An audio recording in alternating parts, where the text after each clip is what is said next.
Ինչու պետք չի այդ երաշխիքները Նիկոլ Փաշինյանին։ Ինձ համար պարզը ինչու համար ինքը չի ուզում երաշխիքներ, որովհետև երաշխիքների պարագայում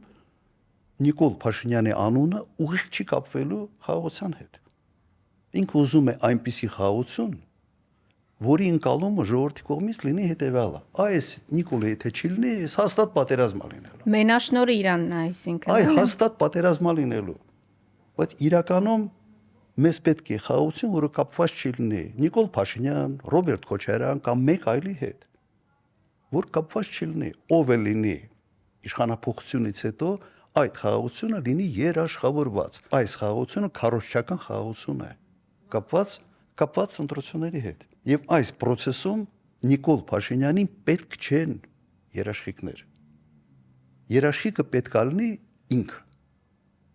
իր կերպարով։ Ամեն ինչ զիջողական կերպարով եւ քանի կա ինքը Ալիևը երբեք պատերազմ չի վերսկսի։ Հայ ժողովրդին ուրիշ կարգի խաղաղություն է պետք։ Երկարատև, կանխատեսելի։ Երաշխիքը պետք, որը կախված չի լինի կրկնեմ այդ միտքը։ Ոչ Նիկոլ Փաշինյանի հետ, ոչ Ռոբերտ Քոչարյանի հետ, ոչ էլ որևէ մեկ այլ պետական կամ քաղաքական գործչի անվան հետ։